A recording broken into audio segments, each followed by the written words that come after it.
நேற்று சங்கரன்கோவில் பகுதியில் ஆய்வு செய்த இடத்தில் 5வது ஸ்கேனில் ஃபஸ்ட் பாயிண்ட் நேற்று இரவு போட்டாங்க. அதில் 450 அடி ஆழத்தில் நல்ல தண்ணீர். இப்பொழுது 3வது ஸ்கேனில் 2 இடம் அடையாளம் வச்சோம். அதில் கிழக்கு ஓரத்தில் அடையாளம் வச்ச இடத்துல இப்போது போர்வெல் பணி நடந்து கொண்டிருக்கிறது.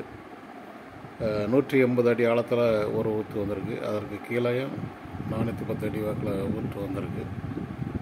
அந்த வீடியோ மற்றும் அந்த ரிப்போர்ட்டை பார்க்கலாம்.